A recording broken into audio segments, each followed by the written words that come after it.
Hello friends, हमारे YouTube channel में आपका स्वागत है।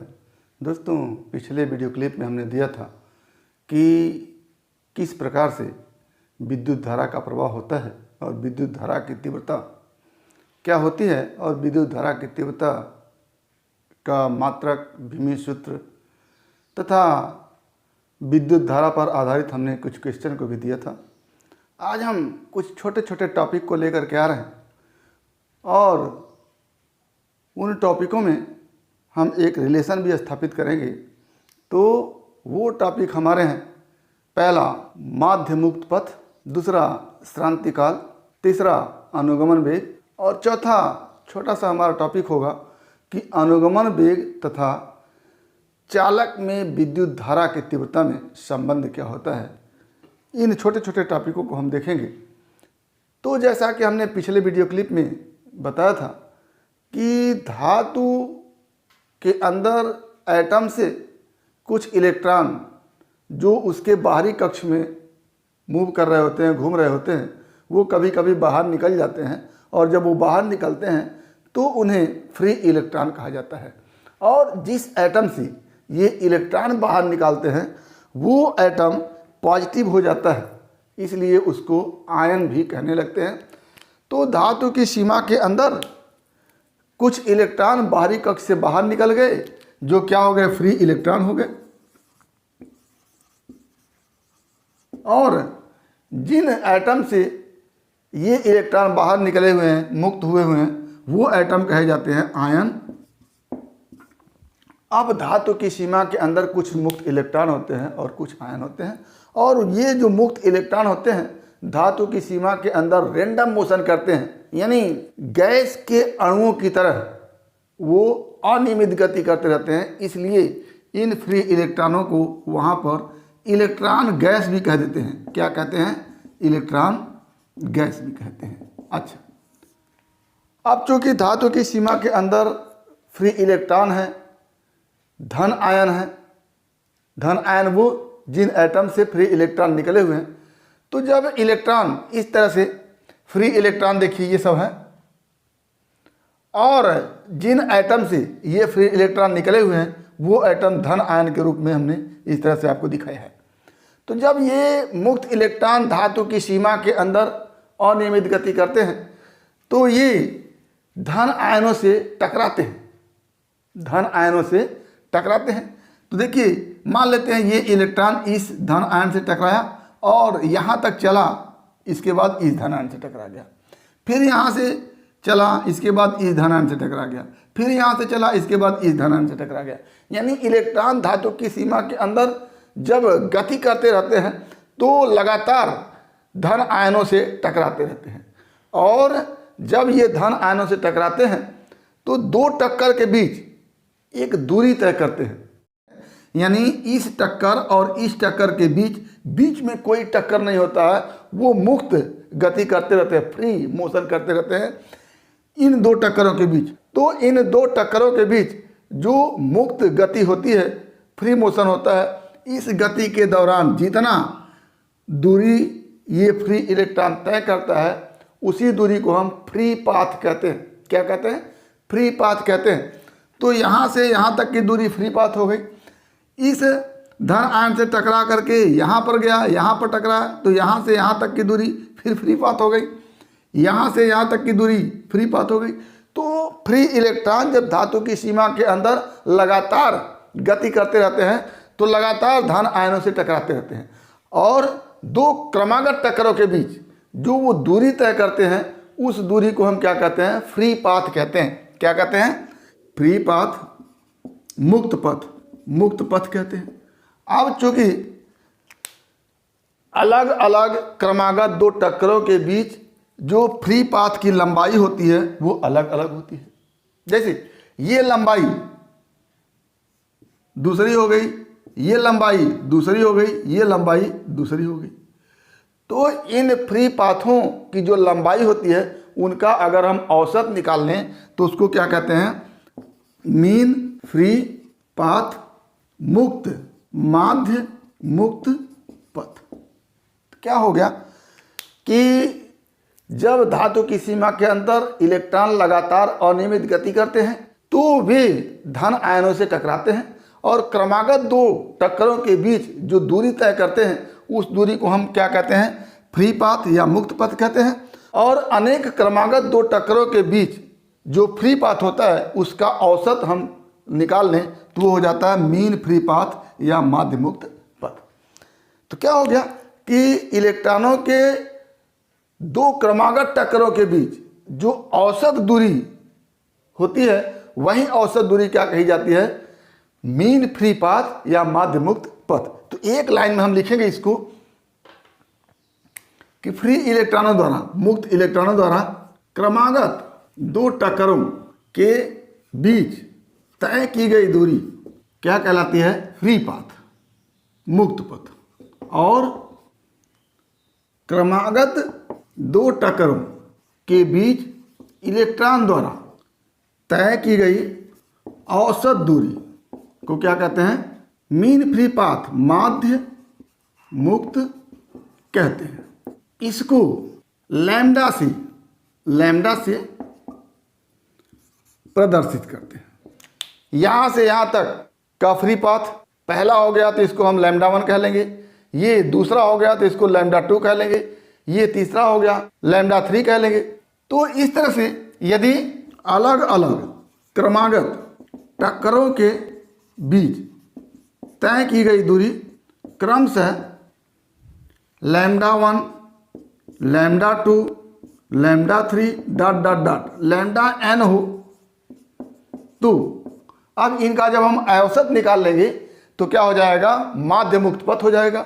तो माध्य मुक्त पथ इसको हम लैम्डा लिख देंगे और क्या ये हो जाएगा, lambda 1 plus lambda 2 plus lambda 3 dot dot dot lambda n। कितना टक्कर है, n टक्कर है, तो n से हम क्या कर देंगे, डिवाइड कर देंगे। तो ये हो गया हमारा माध्य मुक्त पथ। अब आती है बात श्रांतिकाल की। तो स्वाभाविक सी बात है कि यहाँ इलेक्ट्रॉन द्वारा पहला टक्कर है, इसके बाद दूसरा टक्कर है। तो इन क्रमागत दो टक्करों के बीच इलेक्ट्रॉन को चलने में कुछ समय लगेगा, यानी इस फ्री पाथ को कवर करने में कुछ समय लगेगा। उसी समय का जो औसत होता है उसको हम क्या कहते हैं, श्रांतिकाल कहते हैं।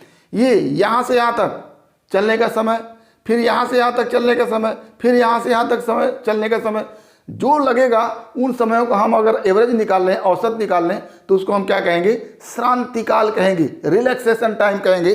तो रिलैक्सेशन टाइम क्या हो गया कि इलेक्ट्रॉन द्वारा दो क्रमागत टक्करों के बीच लगे औसत समय को क्या कहेंगे, रिलैक्सेशन टाइम, श्रांतिकाल कहते हैं। तो ये हमारा हो गया श्रांतिकाल। अब इसे टाउ से प्रदर्शित करते हैं। किससे, इसे टाउ से प्रदर्शित करते हैं।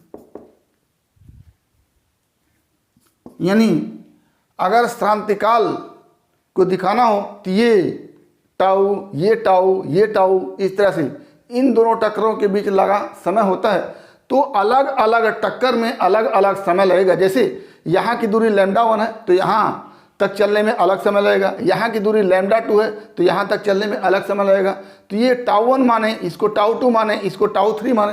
तो अगर n अलग अलग क्रमागत टक्करों में लगा समय क्रमशः टाउ 1, टाउ 2, टाउ 3 हो, तो औसत समय जो होगा उसी को हम क्या कहेंगे, रिलैक्सेशन टाइम कहेंगे, श्रांतिकाल कहेंगे। तो क्या हो जाएगा, अलग अलग टक्करों में लगा समय टाउ 1, टाउ 2, टाउ 3, ये जो समय लग रहा है उसको टाउ से देखते हैं, और अलग अलग समय लग रहा है तो उसको tau 1, tau 2, tau 3 dot dot dot tau n लिखेंगे। हो तो श्रांतिकाल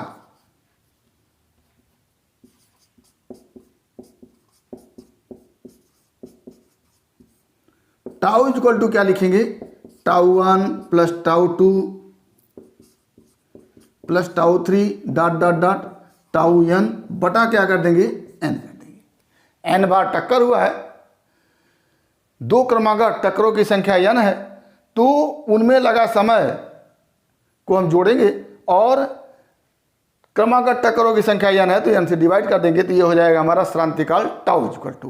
तो अब बात आती है अनुगमन वेग की, ड्रिफ्ट वेलोसिटी की, या इसी को हम अपवाह वेग भी कहते हैं। तो जैसे जहाँ तक वेग की बात रही, तो इस धातु की सीमा के अंदर इलेक्ट्रॉन आप जानते हैं अनियमित गति करते हैं, तो उनका वेग भी अनियमित होता है, रेंडम मोशन में गति करते हैं। और कुल मिलाकर के जिस वेग से ये रेंडम मोशन करते हैं, अनियमित गति करते हैं, उस वेग को हम ऊष्मीय वेग कहते हैं, थर्मल वेलोसिटी कहते हैं। और वो जो ऊष्मीय वेग होता है उसको हम औसत ऊष्मीय वेग के रूप में 0 मानते हैं। यानी धातु की सीमा के अंदर अगर फ्री इलेक्ट्रॉन रेंडम मोशन करते हैं तो उस मोशन के दौरान उनका औसत जो वेग होता है वो 0 होता है। लेकिन जब इस धातु के एक चालक को ले लिया जाए, इस तरह से धातु के एक चालक को ले लिया जाए और उनके सिरों के बीच एक विद्युत स्रोत लगा दिया जाए, विद्युत स्रोत लगा दिया जाए। अब ये विद्युत स्रोत क्या करेगा कि इन इलेक्ट्रॉनों को एक निश्चित दिशा में ऊर्जा देगा। या तो ऐसे कह सकते हैं, या तो कह सकते हैं कि इस धातु के चालक के दोनों सिरों के बीच विद्युत क्षेत्र उत्पन्न कर देगा और उस विद्युत क्षेत्र की दिशा इस तरह से होगी। ये पॉजिटिव चला गया यहाँ पर और ये निगेटिव चला गया यहाँ पर, तो पॉजिटिव और निगेटिव के बीच विद्युत क्षेत्र उत्पन्न होगा और वो विद्युत क्षेत्र की दिशा ये हो जाएगी, ई की दिशा। और जब आप जानते हैं कि कोई भी चार्ज, चाहे इलेक्ट्रॉन हो चाहे कोई आयन हो, अगर विद्युत क्षेत्र में है तो उस पर एक बल लगने लगता है। उस बल का मान होता है Q इंटू ई, Q इंटू ई।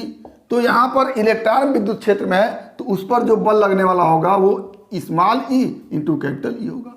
और इस बल की वजह से, चूंकि यह विद्युत बल इस इलेक्ट्रॉन पर विद्युत क्षेत्र की विपरीत दिशा में लगेगा, तो विद्युत क्षेत्र की विपरीत दिशा में ही इस इलेक्ट्रॉन में त्वरण उत्पन्न होगा। यानी विद्युत क्षेत्र की दिशा इधर की तरफ है, ये पॉजिटिव यहाँ चला गया और ये निगेटिव यहाँ चला गया, तो विद्युत क्षेत्र की दिशा इधर की तरफ है, तो इलेक्ट्रॉन में जो त्वरण उत्पन्न होगा वो इधर की तरफ उत्पन्न होगा, इस तरह से। अब इलेक्ट्रॉन में एक निश्चित दिशा में विद्युत क्षेत्र के विपरीत दिशा में त्वरण उत्पन्न हो गया, तो इलेक्ट्रॉन जिसके औसत ऊष्मीय वेग को हम 0 मान रहे थे, अब इलेक्ट्रॉन में 0 वेग से वेग उत्पन्न होगा, क्योंकि इसमें अब त्वरण उत्पन्न हो गया। अब जब वेग उत्पन्न होगा तो वो वेग क्या होगा, एक निश्चित दिशा में होगा। इलेक्ट्रॉन अब निश्चित वेग से एक निश्चित दिशा में विद्युत क्षेत्र के विपरीत दिशा में गति करने लगेगा और उसका वेग लगातार बढ़ेगा। लेकिन बढ़ते हुए वेग से चल रहे इलेक्ट्रॉन का टक्कर फिर बीच में आयनों से होता है और उसका वेग कुछ समय बाद नियत हो जाता है। उसी नियत वेग को हम क्या कहते हैं, अनुगमन वेग कहते हैं। यानी धातु की सीमा के अंदर यदि उसे किसी विद्युत स्रोत से जोड़ दिया जाए तो इलेक्ट्रॉन एक निश्चित वेग से निश्चित दिशा में गति करने लगता है। उसी वेग को हम क्या कहते हैं, अनुगमन वेग कहते हैं, ड्रिफ्ट वेलोसिटी कहते हैं। तो इसको कैसे लिखेंगे, इसको लिखेंगे कि धातु के चालक की सीमा के अंदर या धातु के चालक को यदि बाह्य विद्युत स्रोत से जोड़ दिया जाए तो चालक के सिरों के बीच विद्युत क्षेत्र उत्पन्न होता है और मुक्त इलेक्ट्रॉन पर विद्युत बल लगने के कारण इलेक्ट्रॉन विद्युत क्षेत्र के विपरीत दिशा में नियत वेग से, इसको ध्यान देंगे, नियत वेग से इसलिए कि जब ये इलेक्ट्रॉन विद्युत क्षेत्र में ए त्वरण से चलते हैं तो इनका वेग तो बदलता है, बढ़ता है, लेकिन ये अपने मार्ग में आए हुए धन आयनों से टकराने के कारण अपनी ऊर्जा को खो देते हैं, या कह लें अपने वेग को लूज करते हैं। ऐसी स्थिति में इनका वेग क्या हो जाता है, नियत हो जाता है। नियत वेग से गति करते हैं। इसी नियत वेग को अनुगमन वेग, इसी को अपवाह वेग अथवा ड्रिफ्ट वेलोसिटी कहते हैं। तो ये हमारा हो गया ड्रिफ्ट वेलोसिटी कि किसी चालक तार के सिरों के बीच विद्युत विभव आरोपित कर दिया जाए या विद्युत स्रोत लगा दिया जाए या सिरों के बीच विद्युत क्षेत्र आरोपित कर दिया जाए तो इलेक्ट्रॉन पर विद्युत बल लगता है और वो विद्युत बल निश्चित दिशा में लगता है और इलेक्ट्रॉन विद्युत क्षेत्र के विपरीत दिशा में गति करने लगते हैं और इस गति के दौरान धन आयनों से टकराते हैं, जिसके फलस्वरूप ये अपने कुछ ऊर्जा को खो देते हैं और नियत वेग से गति करने लगते हैं। इसी नियत वेग को क्या कहते हैं? अनुगमन वेग कहते हैं, अपवाह वेग कहते हैं या फिर ड्रिफ्ट वेलोसिटी कहते हैं। ये हो गया हमारा। अब इसे क्या लिखते हैं? इसे भी डी से प्रदर्शित करते हैं। तो ये हो गया हमारा अनुगमन वेग। अब हमारा अंतिम टॉपिक बन के आता है कि अनुगमन वेग और विद्युत धारा की तीव्रता में क्या संबंध होता है।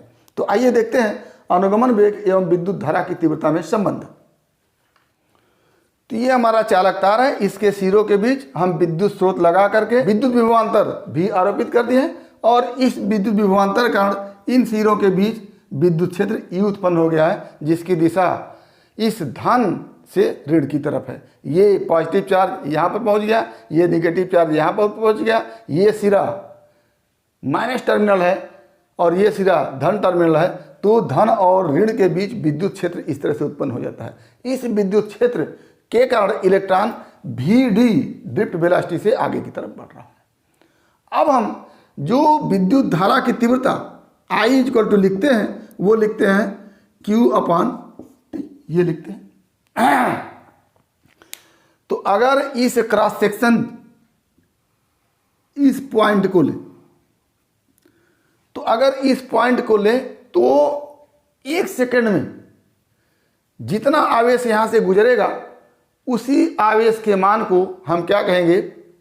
विद्युत धारा की तीव्रता कहेंगे और उसका फॉर्मूला होता है I इक्वल टू Q/T। अब इस धातु के चालक के सीमा के अंदर इलेक्ट्रॉन भी डी वेग से गति कर रहे हैं।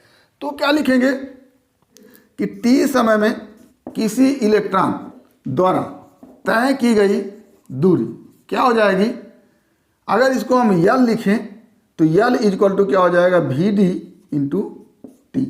L क्या है? दूरी है, VD क्या है? वेग है और T क्या है? समय है। तो दूरी बराबर क्या होता है? वेग गुणे समय, या दूरी बराबर चाल गुणे समय। तो चाल क्या है? VD है और समय क्या है? T है। तो दूरी बराबर चाल गुणे समय, L इक्वल टू VD हो गया। अब मान लेते हैं कि ये इलेक्ट्रॉन, कोई इलेक्ट्रॉन यहाँ पर था और T समय बाद यहाँ पर पहुँच गया। ये इलेक्ट्रॉन मानते ये है। अभी ये इलेक्ट्रॉन यहाँ पर था, T समय बाद यहाँ पर पहुँच गया, यहाँ पर पहुँच गया। इसके बाद का इलेक्ट्रॉन, ये जो इसके पीछे लगा हुआ है, ये यहाँ पहुँचेगा, इसके बाद का यहाँ पहुँचेगा। यानी T समय में हर इलेक्ट्रॉन ये L दूरी तय करेगा और अगर T समय में अगर ये इलेक्ट्रॉन यहाँ पहुँच रहा है, इसके पीछे वाला यहाँ पहुँच रहा है, इसके पीछे वाला यहाँ पहुँच रहा है, तो T समय में कितने इलेक्ट्रॉन L दूरी तय करेंगे? जितना कि इस L दूरी के चालक में इलेक्ट्रॉन होंगे। तो इस L दूरी का शेप जो होगा वो बेलनाकार इस तरह से होगा, इस तरह से। जैसे ये बेलनाकार शेप हो गया और यहाँ का इलेक्ट्रॉन यहाँ पहुँच गया, यहाँ का इलेक्ट्रॉन यहाँ पहुँच गया, यहाँ का इलेक्ट्रॉन यहाँ पहुँच गया। तो T समय में अगर पहला इलेक्ट्रॉन L दूरी तय कर रहा है तो इसके पीछे के सारे इलेक्ट्रॉन भी L दूरी तय करेंगे। यानी इस L लंबाई के बेलनाकार शेप में जितने इलेक्ट्रॉन होंगे सारे L दूरी तय करेंगे। कितने समय में? T समय में। और सारे इलेक्ट्रॉन किसी क्रॉस सेक्शन से गुजरेंगे। यानी इस बेलनाकार शेप में जितने इलेक्ट्रॉन होंगे वो T समय में किसी क्रॉस सेक्शन से गुजरेंगे और इस बेलनाकार शेप में जितना इलेक्ट्रॉन होंगे उसको हम कैसे निकालेंगे? तो क्या लेते हैं कि मान लिया चालक तार के एकांक आयतन में n इलेक्ट्रॉन है, एकांक आयतन में n इलेक्ट्रॉन है। तो यहाँ का इलेक्ट्रॉन अगर चलना शुरू किया और T समय में यहाँ पहुँच गया तो कितना बेलनाकार आयतन कवर किया? यहाँ से लेकर के यहाँ तक कवर किया। इसी तरह से इसके पीछे का इलेक्ट्रॉन भी T समय में इतना आयतन कवर करेगा, इसके पीछे का इलेक्ट्रॉन भी इतना आयतन कवर करेगा। यानी इस बेलनाकार आयतन में जितने भी इलेक्ट्रॉन हैं T समय में L दूरी कवर करेंगे। तो कितने इलेक्ट्रॉन है उसी को निकालना है। आता है t समय में l लंबाई के चालक के बेलनाकार आकृति के सभी इलेक्ट्रॉन l दूरी तय करेंगे और किसी बिंदु से गुजरेंगे। अतः t समय में किसी बिंदु से गुजरे इलेक्ट्रॉनों की संख्या, अगर इसको हम कैपिटल L लिखें तो क्या हो जाएगा n इंटू v। क्यों? क्योंकि बेलनाकार आकृति के सभी इलेक्ट्रॉन, तो बेलनाकार आकृति का आयतन v है, तो n इंटू वी कर देंगे तो पूरे इलेक्ट्रॉन निकल जाएंगे। और v का मान क्या हो गया? n equal to small n तो number of electron per unit volume है, एकांक आयतन में इलेक्ट्रॉनों की संख्या है। और इस बेलनाकार आकृति का आयतन कितना होगा उसको हम देखेंगे तो क्या लिखेंगे? n इंटू लंबाई l है और क्रॉस सेक्शन एरिया मान लेते हैं a है, तो क्या हो जाएगा? ये हो गया। यानी कैपिटल N इक्वल टू क्या हो गया? Small n into l into a। और l का मान आप यहाँ से देखें Vd इंटू टी है, तो यहाँ से क्या हो जाएगा? n equal to small n into l Vd into T और इंटू a। ये हो गया। तो इतने इलेक्ट्रॉन तो किसी बिंदु से गुजरेंगे और ये इलेक्ट्रॉन अपने साथ चार्ज लेकर के जाएंगे, आवेश लेकर के जाएंगे। तो किसी बिंदु से कितना आवेश गुजरेगा क्या लिखेंगे? अतः बिंदु से गुजरा आवेश उसको लिखें अगर Q, तो Q बराबर क्या हो जाएगा? इतने इलेक्ट्रॉन n इंटू ई, और ये क्या हो जाएगा? Q इक्वल टू n का मान हो गया n into V D into T into A into E. ये Q हो गया। अब I इक्वल टू क्या लिखते हैं? Q अपॉन टी लिखते हैं। तो अतः क्या हो जाएगा? अतः I equal to Q upon T से imply that I equal to Q का मान है n, यहाँ पर कैपिटल Q लिखते हैं n into V D into T into A into E बटा क्या हो जाएगा? टी। और यहाँ से I इक्वल टू क्या हो जाएगा? n e a V D. ये विद्युत धारा की तीव्रता I और अनुगमन वेग Vd में संबंध होता है। तो इस तरह से हम विद्युत क्षेत्र की तीव्रता I और अनुगमन वेग Vd में संबंध स्थापित करेंगे। तो ये हमारा रहा आज का टॉपिक, मीन फ्री पाथ, श्रांतिकाल, अनुगमन वेग तथा अनुगमन वेग एवं विद्युत धारा की तीव्रता में संबंध। तो उम्मीद करते हैं कि टॉपिक आपको समझ में आया होगा। अगर इसमें किसी प्रकार की समस्या है तो आप हमारे YouTube चैनल के कमेंट बॉक्स में कमेंट करके अपनी समस्या का समाधान करेंगे। और यदि वीडियो क्लिप पसंद आया तो प्लीज़ लाइक करेंगे, शेयर करेंगे, साथ ही हमारे YouTube चैनल को सब्सक्राइब अवश्य करेंगे ताकि इस तरह के वीडियो क्लिप का नोटिफिकेशन आपको मिलता रहे और आपके फिजिक्स की मुकम्मल तैयारी होती रहे। तो आज बस इतना ही। अगला टॉपिक अगले वीडियो क्लिप में एक बार फिर आपके भविष्य के लिए बेस्ट ऑफ लक। धन्यवाद।